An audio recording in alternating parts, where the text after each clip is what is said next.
신문 읽어주는 남자입니다. 이재명 대표에게 민주당의 아버지라고 부른 민주당의 강민구 최고위원의 발언이 논란이 되고 있습니다. 아버지, 아버지! 그러자 강민구 최고위원의 해명을 내놨는데 영남 남인의 예법이다 라고 해명해서 이게 더 논란입니다. 영남 남인들은 다 그러는지 잠시 후에 이야기 나눠보겠습니다. 오늘 조가심은 4가지 키워드 준비되어 있습니다. 먼저 첫 번째 키워드입니다. 첫 번째 키워드는 뭘까요? 바로 이겁니다. 다시 냉전. 조선일보가 오늘 일면에 쓴 내용인데 바로 살펴보겠습니다. 함께 보시죠. 북러, 전쟁 땐 지체 없이 군사 원조라는 항목이 명문화돼 있습니다. 그러자 우리 정부는 우크라이나에 살상 무기를 보낼 것 검토할 수 있다라고 밝혔습니다. 그러자 이에 대해서 푸틴이 발끈했습니다. 한국 정부가 원치 않는 상응 조치를 할 수도 있다라는 경고를 했습니다.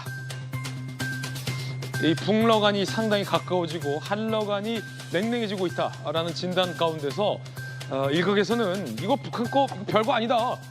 그렇게 과대 해석할 필요 없다라는 전문가들의 의견도 있습니다. 잠시 후에 짚어보죠. 이어서 다음 키워드입니다. 두 번째 키워드는 이겁니다. 사자 전당대회가 뜨거워지고 있습니다. 경향신문 오면 기사입니다. 친윤 원희룡 전 장관도 출마했습니다. 어대한의 균열 내나 경향신문은 이렇게 쓰고 있습니다. 나경원, 윤상현 이어서 원희룡 그리고 한동훈. 이어서 다음 키워드입니다. 세 번째 키워드는 이겁니다.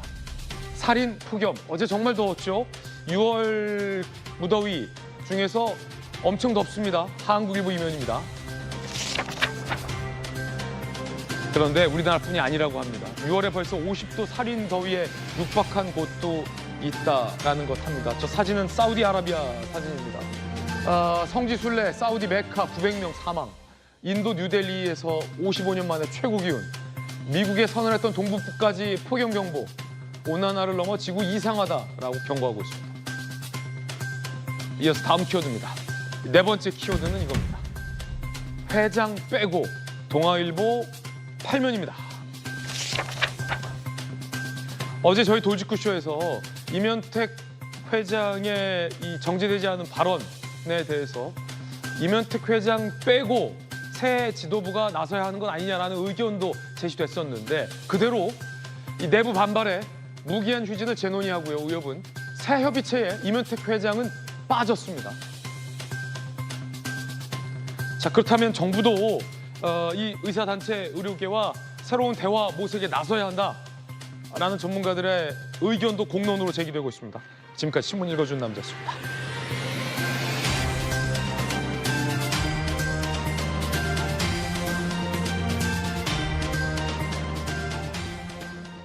오늘 아침 함께 하신 분들 소개해드리겠습니다. 오늘도 법전 들고 나온 정법전 정혁진 변호사님. 그리고 말이죠. 서울시 정무 부시장의 내정 발표된 김병민 최고, 이제는 부시장이라고 불러야겠군요. 김병민 부시장 나오셨습니다. 축하드리고요. 민주당의 정통 대변인 출신 김유정 의원님, 그리고 민주당 법률위 부위원장을 맡고 있는 조기현 변호사님 나오셨습니다. 어서 오세요. 첫 번째 얘기부터 시작하겠습니다. 한동훈 전 위원장이 윤 대통령과 통화했습니다. 한동훈 전 위원장은 당대표에 출마해서 당을 바꾸겠다라고 말했다고 하고 윤 대통령은 열심히 해보라라고 격려했다라는 내용도 나오고 있습니다. 윤한 관계의 복원의 시작이다라는 분석도 있습니다. 첫 번째 이야기, 뜨거워진 전당대회 열기입니다. 예상을 깨고 국민의힘 전당대회 별로 흥행 안 할 것 같다라는 예상을 깨고 조기 흥행 분위기가 뜨거워지고 있습니다. 하지만 친윤의 원픽은 원. 저 원이 정원이었군요. 어디한을 넘을까? 이게 관건입니다. 한동훈 전 위원장도 윤 대통령과 통화했다고 하고 다른 주자들은 어떨까요? 먼저 한 전 위원장, 윤 대통령과 통화를 했습니다. 이기는 정당을 만들겠다라며 출마 결심을 전달했다고 합니다. 그러자 윤석열 대통령은 열심히 해보라라고 또 독려했다라고 합니다. 오찬 거절 이후에 두 사람의 첫 통화로 주목받고 있습니다. 자, 나경원, 윤상현, 원희룡 전 장관도 윤석열 대통령과 전당대회 출마에 대한 의견을 교환한 것으로 알려지고 있습니다. 나라와 국가 국익을 위해 일해달라라는 대통령의 화답 내용도 보도되고 있습니다. 김병민 부시장, 7월 초부터 이제 임기 시작이니까 아직은 뭐 김병민 최고겠군요. 네. 김병민 부시장. 아니, 한동훈 전 위원장이 윤 대통령과 통화를 했다. 두 사람 그 식사 거절 이후에 냉랭하다라는 보도가 있었는데 그 이후에 첫 연락인 거죠. 그 사이에 연락이 있었는지 잘 모르겠습니다만 일단 공개된 거는 처음인 것 같습니다. 그렇죠. 공개적으로 전화 통화를 해서 전당대회 출마하게 되면 또 결국 집권당의 대표가 된다는 건 정부와 함께 소통하면서 당을 이끌어간다는 의미이기 때문에 네네. 대통령과의 관계가 매우 중요하겠죠. 한동훈 위원장이 갖고 있는 전당대회의 가장 불편한 점 중에 하나는 윤석열 대통령과의 거리가 너무 멀어진 것 아니냐. 그럼 집권 당과 정부가 엇박자를 나면 제대로 당을 이끌 수 있겠는가라는 걱정이 있는데 이런 것들을 불식시키겠다는 의지로 아마 제일 먼저 윤 대통령에게 전화를 걸어서 전당대회 출마 의지를 밝힌 게 아닌가 싶습니다. 윤 대통령도 그 취임 2주년 기자회견에서 한 전 위원장과는 뭐 20년 넘는 인연이다. 언제든지 다시 만날 것이다. 라고 관계 회복의 의지에 대해서 밝힌 바 있었잖아요. 네. 그러면 전화 통화도 하고 이거 어떻게 되는 건가요? 관계가? 일단은 전당대회 끝날 때까지는 특별한 만남이나 이슈는 없을 겁니다. 그렇죠. 이제 대통령은 중립을 지켜야 되니까. 예, 그리고 전당대회에서 만약 한동훈 위원장이 되게 된다면 그럼 다시 만나서 의기투합할 수밖에 없는 국면이 되겠죠. 네. 지금 제일 중요한 건 당내에 있는 내적 갈등이 아니라 밖에 있는 다수당이 돼버린 야당이 정부를 대상으로 시종일관 특검 그리고 많은 일들을 윤석열 정부를 흔드는데 힘을 보태고 있고 네. 또 우리가 보기에는 이재명 대표의 사법 리스크가 날로 점점 더 현실화되고 있는데 여기에 맞설 수 있는 강한 여당이 필요하다 이런 인식에는 아마 이견이 아무도 없을 겁니다. 그래서 이재명 대표를 상수에 두고 이재명 대표와 맞서서 진짜 이길 수 있는 당을 만들 사람이 누구겠느냐라고 하는 경쟁이 본격적으로 촉발됐다고 볼 수 있겠죠. 네. 이제 곧 서울시로 가기 때문에 돌직구 출연은 이제 오늘이 마지막일 텐데. 예. 그렇죠? 김병민 곧 부시장께서 보시기에는 지난 전당대회 최고위원회에서 엄청나게 예. 고득표를 하셨잖아요. 예. 당원들, 국민의힘 지지자들 사이에서 두 부류로 나눠져 있다는 거예요. 대통령 지지자와 한동훈 전 위원장 지지자. 물론 그중에 상당수는 두 분이 좀 잘 지냈으면 하는 바람도 상당한 것으로 알고 있는데 이 전화 통화가 뭔가 좀 나누어진 지지자들 사이의 어떤 봉합의 단초가 될 수 있다고 보세요? 저 같은 사람이 마지막 말은 후자거든요. 다 같이 잘 지냈으면 좋겠다. 네. 그리고 윤석열 대통령을 우리가 만들었고 또 한동훈 위원장도 윤석열 대통령과 함께 했고 근데 한동훈 위원장을 뭔가 배척하는 모습에 대해서 이러면 안 되는데라고 하는 걱정도 있고 이런 사람들이 아마 국민의힘을 지지하는 사람들의 대다수의 정서일 거라 보기 때문에 네.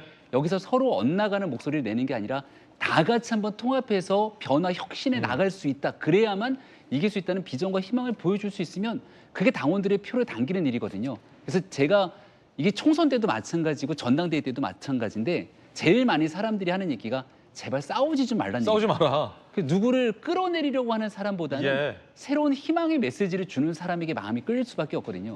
지금 전당대회 고득표하기 위한 가장 중요한 포인트는 네거티브 좀 그만하고 그렇죠. 비전과 희망을 보여주는 그런 전당대회가 돼야 되지 않을까 싶습니다. 지난 전당대회 최고위원 차석에 우수한 결과를 얻었던 김병민 곧 부시장의 이야기였습니다.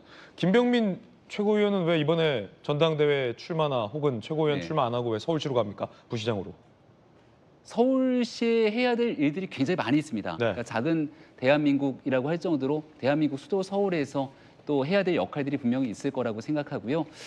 지금 우리 당 입장에선 전적으로 이제 시의 얘기보다 정치 얘기를 좀 드리고자 한다면 당이 더 건강하고 그리고 정말 이길 수 있는 정당으로 거듭나기 위해서 중요한 인물들이 함께 힘을 합치고 협력해야 된다고 생각합니다.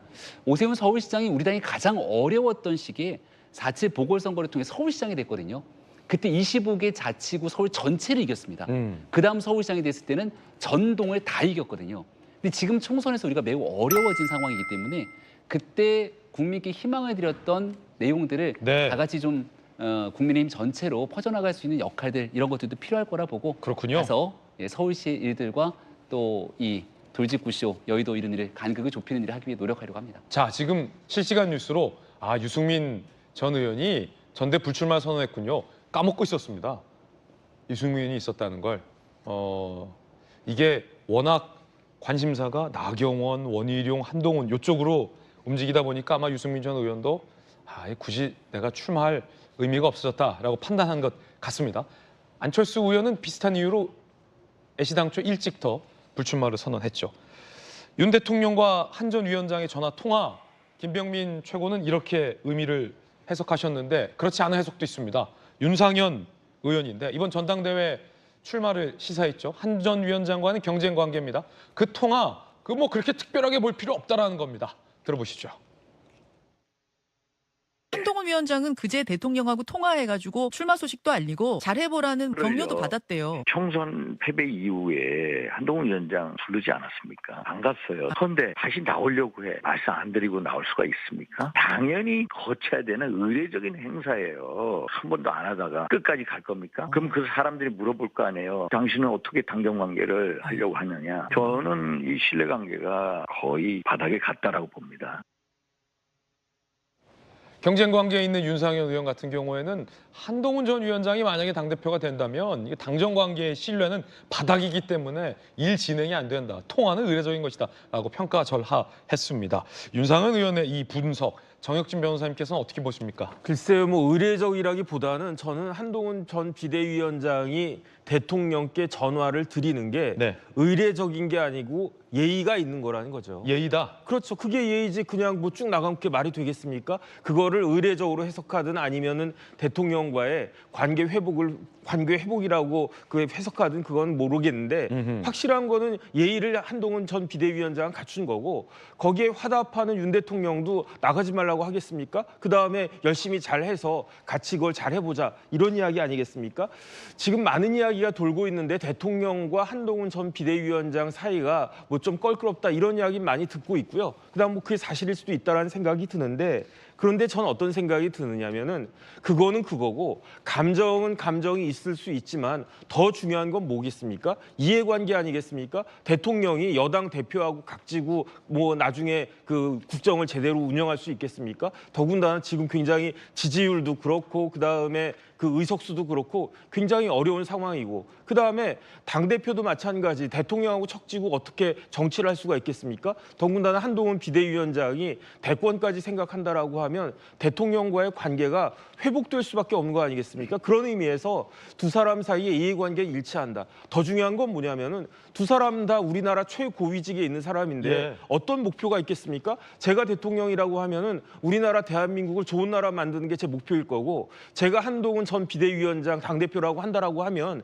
그럼 저 그 당대표나 전 비대위원장 역시 우리나라 좋은 나라 만들겠다. 두 분 다 똑같은 이야기하고 있잖아요. 그러니까 제가 봤을 때 두 사람의 공동 목표는 같을 수밖에 없고 그다음에 어찌됐든지 간에 하나로 수렴될 수밖에 없는 그런 구조적인 그 상황에 있다. 저는 그렇게 생각이 됩니다. 네, 조금 전 유승민 전 의원의 전당대 불출마 소식 저희가 실시간 뉴스 속보로 전해드리고 있는 가운데 4파전 양상이 될 것 같아요. 그런데 한 전 위원장 입장에서는 원희룡 전 장관의 출마가 일종의 변수로 여겨지고 있는 듯한 분위기입니다. 이른바 친윤 그룹에서는 복잡한 전략을 취하고 있다는 분석도 오늘 나오고 있는데 그 어떤 전략인지 함께 보시죠. 이겁니다. 결선 투표가 변수라는 거예요. 사실 당내에서는 어차피 당대표는 한동훈이다라는 기류가 있었고 이를 저지하기 위한 친윤 그룹에서의 전략은 결선 투표 전략이라는 건데 이렇다는 겁니다. 보도에 따르면 이번 전당대회 나경원, 원희룡 두 후보의 느슨한 연대를 통해서 한 전 위원장의 과반 득표를 저지하겠다라는 1차 전략이 있다라는 보도가 나왔습니다. 왜냐하면 1차 투표 때 한 전 위원장이 과반 50%를 넘겨버리면 그대로 확정. 다만 어느 후보도 과반을 넘기는 후보가 없으면 1, 2위 후보만 결선 투표를 진행하기 때문에 일단은 친윤그룹의 전략에선 한동훈을 1차에서 50%를 못 얻게 만들자라고 표 나눠먹기, 표 분할 전략을 취해서 나경원, 원희룡 협공 전략. 그리고 나서 결선 투표로 가서 둘 중에 한 명을 확 밀어서 1대1 구도로 한동훈 대 반동훈으로 막판 뒤집기를 하겠다라는 전략이라는 치밀한 전략이 보도되고 있습니다. 물론 한 전 위원장 입장에서는 이 친윤 그룹의 전략을 돌파하려면, 격파하려면 1차의 과반을 얻으면 저 전략은 아무 의미가 없어집니다. 김유정 의원님, 네, 민주당 내 어떤 전략가시잖아요. 아닙니다. 아닌가요? 네, 자, 김유정 의원님, 민주당에서 당시 때부터 하셨잖아요. 네. 요 친윤 그룹의 굉장히 어떤 고도의 전략, 아니, 성공 확률, 이 관건일 텐데 어떻게 보십니까? 치밀하지만 뻔한 전략 같고요. 치밀하지만 뻔한 전략이다. 누구나 예측 가능한 전략이고요. 아, 그렇군요. 네. 한동훈 전 위원장으로서는 1차에 끝내려고 할 거고. 한 방에 끝내려고 할 것이고.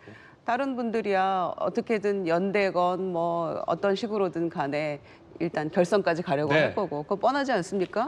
지금의 여론은 한동훈 일단 굉장히 우세하잖아요. 근데 그런 차원에서 아마 뻔한 전략일 거로 보여지지만 일단 친윤 전략이 일단 뻔하다. 예, 그러나 판은 재밌어졌어요. 오. 예, 원희룡 전 장관이 저렇게 딱 기습으로 먼저 출마 선언하고 치고 나왔잖아요. 이거는 예상하지 못했던 변수예요. 그렇죠. 그건 분명합니다. 예, 윤상현 의원 같은 경우에도 예상 전혀 못했다 이런 예. 얘기 하더라고요. 그러니까 치밀하고 뻔한 전략이 보여집니다만은 관전하는 국민들 입장에서는 재밌어진 건 사실인 것 같고요. 그래서 흔히 하는 얘기로 정치는 생물이라고도 하고 또 정치에 영원한 적도 영원한 동지도 없다고 얘기도 합니다만은 불과 한 2달 전 총선에서 한동훈 원희룡 두 분이 시장에서 네. 닭똥집 연대했었잖아요. 맞아요. 예, 서로 먹여주면서 또 나경원 의원과는 만두 연대 했었잖아요. 시장에서 만두 먹으면서. 그런데 이제 사실상 적이 된 거 아닙니까? 어제 동지가 네, 오늘의- 막 한 전 그럼요. 위원장과 원희룡 전 장관 백허그하고 그랬었는데 그렇죠. 어제 동지가 적이 오늘 됐죠. 했죠. 그러나 또 언제 다시 동지가 될지는 몰라요. 그렇군요. 예, 그래서 이 연대와 이런 이 경쟁 관계가 어떤 구도로 흘러갈지는 좀 지켜봐야 되겠습니다만은 대통령실에 누가 했다는 식으로 wait and see 지켜보겠다고 했잖아요. 그래서 대통령실이 또 가만두고만 볼 것인가 그것도 관전 포인트고요.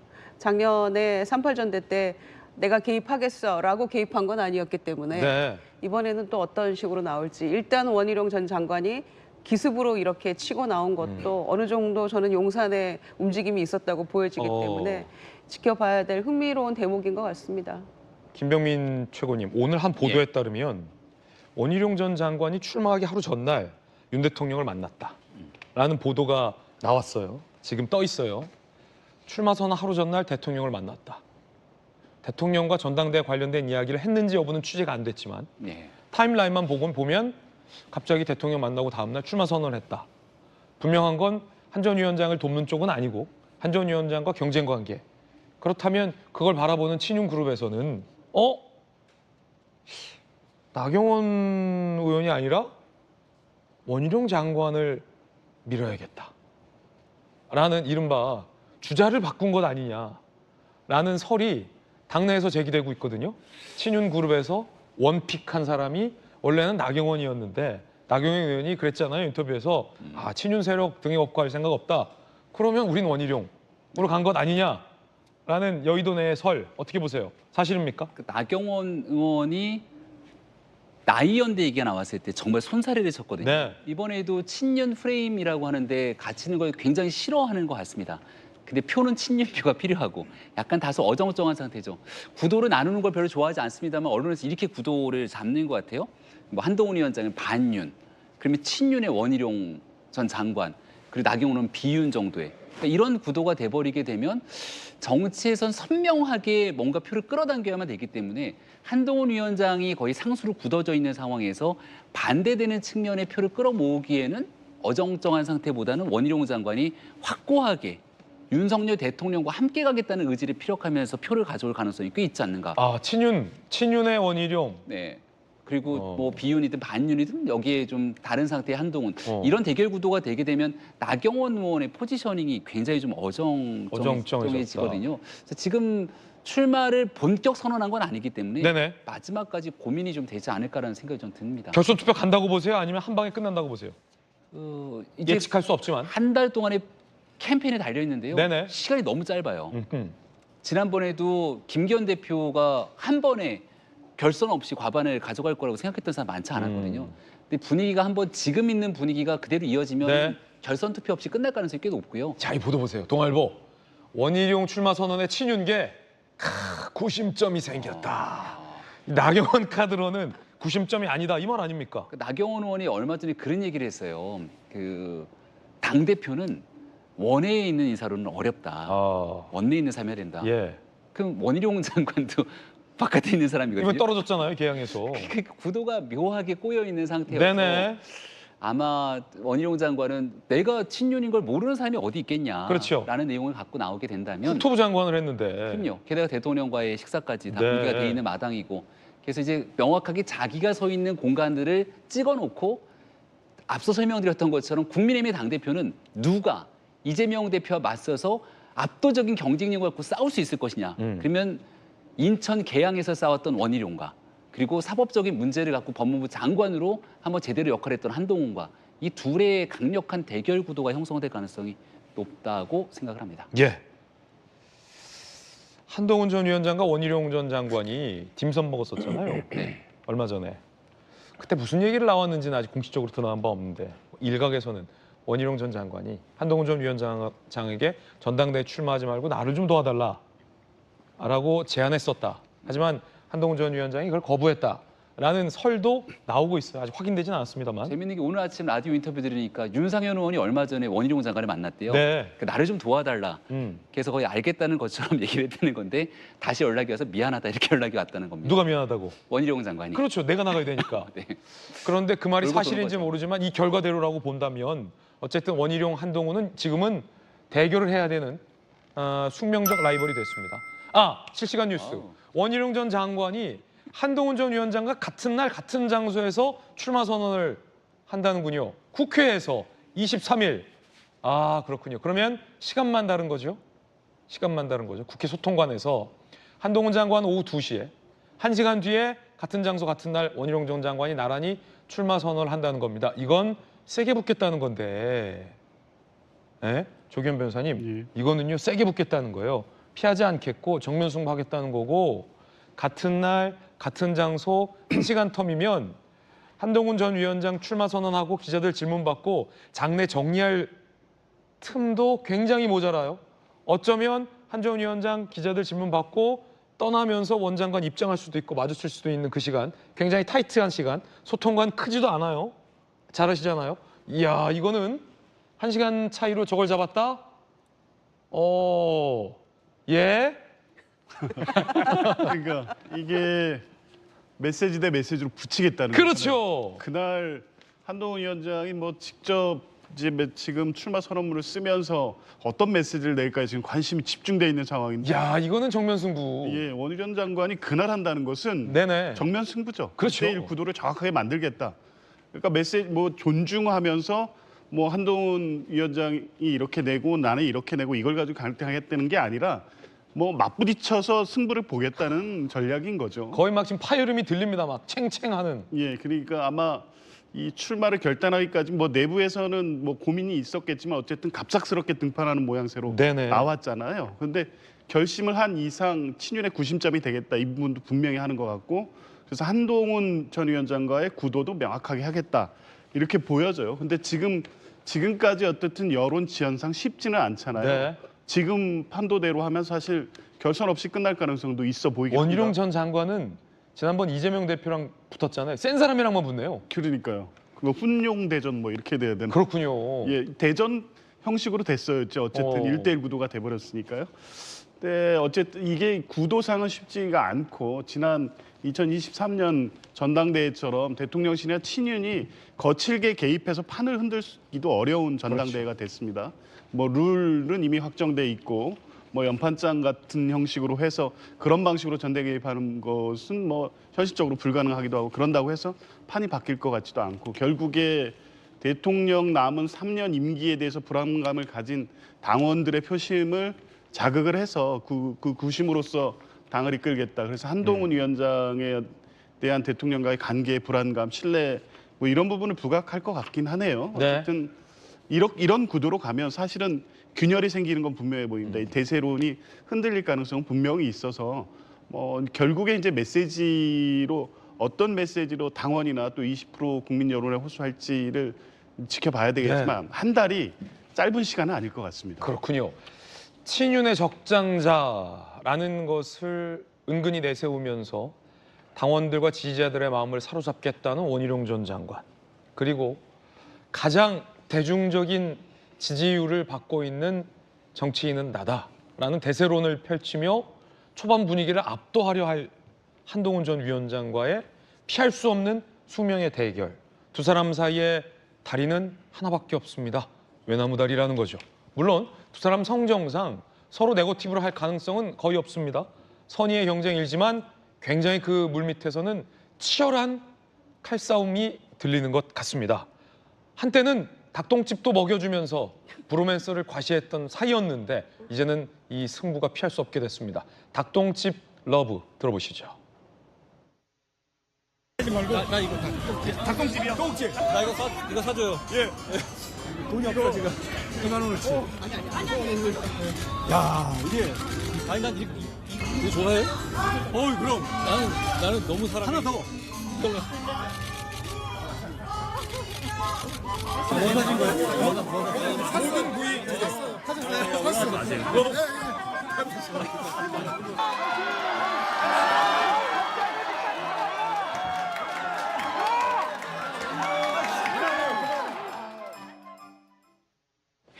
야, 이거 사실 말이죠. 예, 정혁주 변호사님 둘은 네네. 친해요. 지금 보신 것처럼 나이 차이는 뭐 10살 정도 되지만 한동훈 전 위원장과 원희룡 그 전 장관이 선거 때는 거의 뭐 말을 놓아가면서 둘이 물론 서로 존중하는 관계지만 그 정도로 친밀한 모습을 보였단 말이에요. 나 이거 사줘요. 거의 이제 형이란 소리만 안 했지. 형 나 이거 사줘. 그러니까 돈 없어? 그러니까 돈 없어 나. 거의 이런 모습이었단 말이에요. 아니 객관적으로 친할 수밖에 없잖아요. 그렇죠. 첫 번째 동문이에요. 동문이죠. 서울대 법대인데 네. 92학번, 82학번 10년 차이예요. 그 다음에 두 번째 직업이 같았어요. 검사. 근데 검사도 같은 검사냐? 초임이 서울지검이었어요. 아, 그렇군요. 그러니까 제가 봤을 때 제가 알고 있기로 원희룡 전 장관은 그 검찰 인관 성적 1등이었을 거고요. 예. 한동훈 비대위원장도 검찰 인관 성적 1등이었을 거예요. 공부 진짜 잘했네 둘 다. 그다음 또 있잖아요. 또 가장 최근에도 직업이 같았어요. 장관. 장관. 그러니까 윤석열 정권의 일기 내각의 아, 나란히 같이 장관이었다. 장관했죠? 그렇잖아요. 국토부 장관, 법무부 장관. 그러네요. 그런데 차이점이 두 가지가 있어요. 첫 번째는 586이냐 아니면 70년대 세대냐. 10년 차이가 나니까. 73년생이냐? 그런데 결정적인 차이는 뭐냐면은 제가 봤을 때 홍준표 시장의 이야기를 빌리면 발광체냐 반사체냐. 그러니까 그 원희룡 장관은 지금 뭐라고 이야기를 하고 있습니까? 윤심이 나한테 있다는 이야기잖아요. 그 이야기는 내가 아니고 내 뒤에 윤 대통령이 있고 이 윤 대통령의 뜻을 잘 받들어가지고 그래가지고 정치를 여당 정치를 잘 해보겠다. 그 이야기는 무슨 이야기냐면은 나는 스스로 발광하는 사람이 아니고 빛을 내는 사람이 아니고 반사해서 잘 이끌어가는 그런 사람이 되겠다. 그런 뜻 아니겠습니까? 그런데 한동훈 비대위원장은 지금은 누가 봐도 스스로 빛을 내는 발광체인 거잖아요. 거기에서 결정적인 차이가 있다라는 그런 생각이 들고요. 과연 이러한 발광체와 반사체 중에서 국민의힘과 20%에 해당하는 그 여론이 민심이 누구를 선택할 것인가 여기에 따라서 예. 윤석열 정권의 후반기가 결정될 것이다. 저는 그렇게 생각이 됩니다. 한동훈, 원희룡, 나경원 이 세 사람이 동시에 들어있는 여론조사를 좀 찾아봤습니다. 이 여론조사는 좀 전에 실시된 거기 때문에 앞으로 남은 한 달 동안 어떻게 바뀔지 모릅니다. 변수는 많습니다. 이 세 사람의 여론조사 지지율 공개합니다. 자, 국민의힘 지지층을 상대로 당대표 적합도를 물어본 여론조사입니다. 2024년 6월 17일에서 18일 실시된 여론조사 결과 한동훈 전 위원장이 56.3%, 원희룡 장관이 13.3%, 나경원 의원이 8.1%예요. 이대로라면 사실은 한동훈 전 위원장이 과반을 훌쩍 넘기 때문에 2차 결선 투표 가지 않고 끝나는 거죠. 하지만 근데 이건 그냥 여론조사이고 실제 전당대회 투표로 이어진다면 여기에 일반 여론조사 20%도 반영되기 때문에 한 전 위원장이 50을 넘기느냐 넘기지 못하느냐에 따라서 투표를 한 번 할지 두 번 할지 두 번 가게 된다면 원희룡 전 장관이 부상할지 나경원 전 의원이 부상할지 그리고 나머지 원희룡, 나경원, 윤상현 등등을 합친 2위 주자가 한 전 위원장과의 표차가 어떻게 날지 등등 여러 가지 변수가 나올 수도 있다라는 겁니다. 이야, 이렇게 되면 말이죠, 김유정 의원님. 네. 원희룡 전 장관 입장에서는 어떻게든 결선을 가려고 할 거예요. 결선을 가면 승산이 있다라는 전략을 펼칠 것 같고, 한전 위원장은 거듭 말씀드리지만 어떻게든 결선을 안 가려 할 것입니다. 물론 말은 한전 위원장이 뭐 결선 가기 전에 끝낼 수 있고 결선 가도 내가 이긴다라고 얘기를 하겠습니다만 내심 속으로는 긴장할 수도 있을 것 같고, 원희룡 장관은 나경원, 윤상현 등등 결선 가게 되면 이 표를 내가 다 흡수한다 라는 거죠. 막판 뒤집기를 하겠다라는 게 나올 수도 있고. 자, 결선이 갈 수 있을까요? 어떻게 보십니까? 한 달 사이 정말 많은 일들이 일어날 수 있거든요. 어떻게 변할지는 변화무쌍한 상황들이 몇 번은 이렇게 뒤집어질 것 같기도 하고요. 네네. 그렇긴 하지만 현재 상황으로 봐서는 그동안에 본인 입으로 어떤 출마 결심을 밝히기도 전에 너무 오랫동안 한동훈 전 위원장이 언론에 보도가 돼 왔어요. 그래서 그건 굉장히 무시할 수 없는 중요한 변수거든요. 어차피 그래서, 이 둘은요. 네. 지금 안 붙다 한다 하더라도 대통령 선거 당내 경선에서는 어차피 붙어야 될 사람 아닙니까? 그렇죠. 그런데다가 작년 전대가 좀 다른 게 이를테면은 뭐 대통령의 개입이랄지 대통령실의 어떤 그 입김이랄지 이런 것들이 양상이 좀 다르긴 하죠. 양상이 다르죠. 작년에는 말과 연판장 이런 걸로 다 주저앉혔어요. 연판장은 나경원. 그렇죠. 아, 주저앉혔는데 이번에는 어찌됐거나 한동훈 위원장은 나와요. 예. 출마를 하잖아요. 근데 그게 다른 양상이고요. 주저앉힐 수가 없는 상대. 예, 주저앉힐 수 없는 상황. 그래서 친윤도 분화하고 있다 이런 얘기도 예. 나오고 있고요. 또 하나는 지금 저는 대선 경선이건 뭐 당내 경선이건 소통관에서 연달아 지금 1시간 간격으로 이 기자회견을 잡은 것도 굉장히 보기 드문 거거든요. 이거는 말이죠. 네. 전쟁이에요. 예, 왜냐하면 보세요. 출마 기자회견을 먼저 한동훈 위원장이 하잖아요. 그러고 나면은 백브리핑을 한참 할 거란 말이에요. 네. 그러면 기자들이 진짜 엄청 몰려가지고 질문하고 답변하고 그 Q&A 시간이 길어질 텐데 그 틈새를 비집고 또 이제 원희룡 후보가 등장을 하는 거잖아요. 정말 소통관이 거의 뭐 와글와글 할 것 같은데 그 모습도 굉장히 흥미진진하게 그 바라볼 것 같고요. 또 하나는 두 분 다 원외기 때문에 그 소통관을 누가 예약을 했는지 어느 의원이 예약을 했는지도 예. 굉장히 궁금할 것 같아요. 그렇군요. 저는. 원외 네. 인사들이라. 원외 인사들이라. 그런 거고 대통령하고 통화는 했고 이제 그동안 왜 그런 거 있잖아요. 우리가 20년간 알고 지낸 사이니까 언제든지 만날 수 있다 했지만은 그거는 마치 우리 언제 밥 한 번 먹어야지라고 하고 몇 년 훌쩍 가는 거랑 비슷해요. 아, 밥 한 번 먹자. 네. 잘 지냈어? 네. 우리 밥 한 번 먹어야지. 3년 가거든요. 3년 후. 예. 그런데 공은 한동훈 위원장이 넘겼는데 한동훈 위원장이 김은국 씨랑 만나도 안 만나잖아요, 대통령을. 그렇지만 전화는 드리는 게 그거는 기본적인 예의라고 예의다. 생각해요. 그런데 대통령의 답변이 잘해야지, 잘해야 돼 이렇게 말하는 것과 잘해봐 이거 하고는 잘해봐. 굉장한 뉘앙스의 차이가 있어요. 예. 예, 그래서 그조차도 이제 작년 전대랑은 양상이 다르지만 어떻게 흘러갈지 궁금해요. 그러나 저는 한동훈 위원장이 1차에서 과반 넘겨서 끝낼 것 같아요. 제 느낌은. 그렇군요. 예, 그게 쉽지 않아요. 원희룡 장관 후발주자긴 한데 네. 작년하고 이런저런 양상 때문에 쉽지 않다. 그렇군요. 이런 말씀드려요. 김유정 의원님의 개인적인 전망과 견해라는 네. 말씀 드립니다. 누가 잡아주나요? 소통관을. 둘 다 원외 인사라 뭐 친한 분들 많으니까. 네. 그런데 이제 잡아준다라는 거는 약간 그런 거 아니에요? 가깝다. 한동훈 전 위원장은 뭐 장동혁 의원이 잡으면 될 것 같고 원희룡 전 장관은 누가 잡아주나요? 원희룡 장관이와 같이 함께하는 흔히 말하는 친윤 의원들이 워낙 많으니까 나경원 의원이 잡아줄 것 같지는 않고. 누가 잡아도 이상하지 않을 것 같은데 다만 원희룡 장관의 비밀병기 비밀병기. 이천수 선수가 이번 전당대회도 도와주나? 이천수 선수가. 네, 라는 생각이 그리고 화면 보면 거의 지난 인천기한 예. 선거를 바로 옆에서 함께 다녔는데 이번 전당대회까지 또 그러면 같이 한 전 움직이면 위원장도 김은국 씨 부르면 되죠. 그러면 전당대회가 굉장히 흥미진진하게 재밌을 것 같다는 생각도 들고 네네. 결국 그 두 사람 간의 경쟁 구도에서 뭔가 균열을 내려면 옆에 있는 최고위원 선수들이 누가 뛰는가가 제일 중요하거든요. 러닝메이트. 지금 한동훈 위원장은 본인의 대세로는 확실히 있습니다. 인기도 예. 있고. 근데 한동훈 위원장의 가장 큰 이 약간의 약점은 주변에 있는 장동혁 의원을 비롯한 사람들이 당내 주류라고 보기엔 좀 어려움이 네. 있죠. 그 세가 좀 약해요. 그리고 당에 가장 많은 당원들이 포집돼 있는 영남, TK, PK 지역의 당원들을 끌어모아야 되는데 네. 이걸 끌어모을 수 있는 최고위원 런닝메이트를 가져갈 수 있을까? 혹은 아니면 원희룡 장관이 나오면서 이 TK, PK 표를 끌어넣을 수 있는 새로운 그림을 만들어내면 이게 지금 대세론으로 치르고 있는 거에서 약간 팽팽한 구도로 가게 될지 흥미진진해 될 것 같다는 생각이 듭니다. 앵커가 직접 취재한 내용 돌직구에서 단독으로 말씀드리겠습니다. 큰 건은 아닌데 재미를 더해주기 위해서 원희룡 전 장관이 나를 도와달라라고 이제 캠프 내지는 최고위원 출마를 설득하는 인물군하고 한동훈 전 위원장이 나를 도와달라, 내 캠프에 와달라, 최고위원 출마해달라라고 설득하는 대상이 겹쳤습니다. 예, 제가 직접 취재했습니다. 양쪽의 러브콜. 양쪽에 러브콜. 그러면 이 가운데 있는 사람들은 태기를 해야 되잖아요. 아우, 한전 위원장을 도와야 되나? 아우, 원희룡 장관을 도와야 되나? 겹쳤습니다. 이거는 앵커가 직접 취재한 얘기 돌직구에서만 여러분에게만 말씀드립니다. 그 정도로 서로 당기기 위해서 치열한 물밑 경쟁이 지금 벌써 치러지고 있다는 겁니다.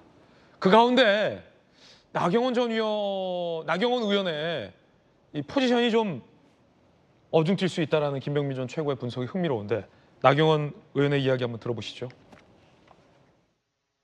이 당이 주인도 없고 역사도 없고 뿌리도 없으면 누가 와서 이 당을 이용만 하고 가는 것 아닌가 하는 생각도 듭니다. 기사는 어대한이다 막 이런 기사도 많이 나오는데요. 이준석 전 대표하고 제가 한번 전당대회를 했었잖아요. 이준석 대표가 뭐 한 달 앞두고 그냥 여론조사 돌풍을 일으키면서 쫙 올라오는데요. 전당대회 일주일 전 여론조사에서도 제가 국힘 지지층에서 이준석 대표한테 24%를 지더라고요. 근데 제가 전당대회 선거에서 당원한테 4% 이겼거든요. 결국 국힘 지지층 여론조사와 당원 투표의 결과는 같지 않다.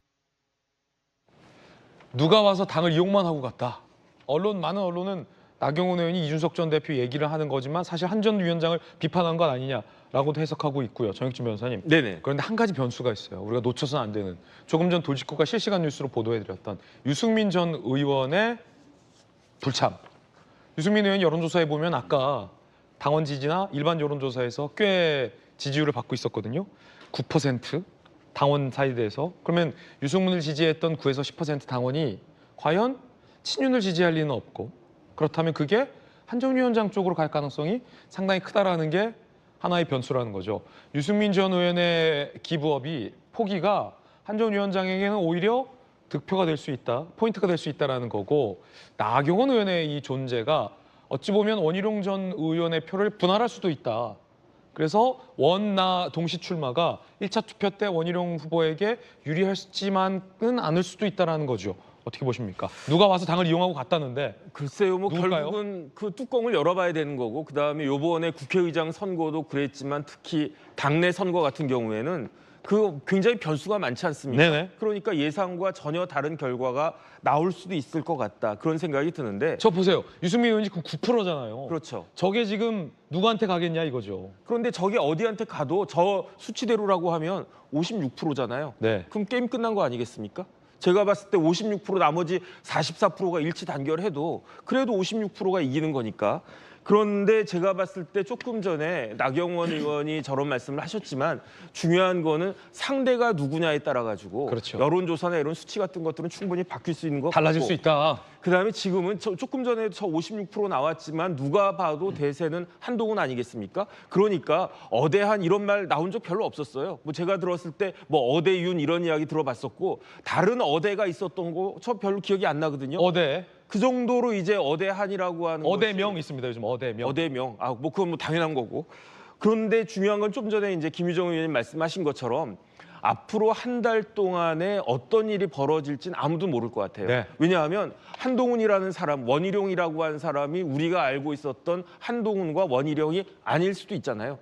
그렇게 되면은 이거 또 무슨 말입니까? 우리가 알고 있었던 원희룡과 한동훈이 아닐 수도 있다. 사람은 모르는 것이니까. 네. 그러니까 그 한 달 동안에 어떤 일이 벌어질지는 아무도 모른다. 일단은 그런 생각이 드는데 그런데 마지막으로 그 나경원 의원님이 하신 말씀 중에 제가 공감을 못한 게 뭐냐면은 한동훈 비대위원장을 겨냥한 듯 하면서 뭐 당에 들어와 가지고 뿌리 어쩌고저쩌고 그렇게 말씀을 갖다가 하시고 네네. 그다음에 결정적으로 우리 당을 뭐 이용만 하려고 한다 이런 말씀을 갖다가 하셨는데 당을 이용하는 사람.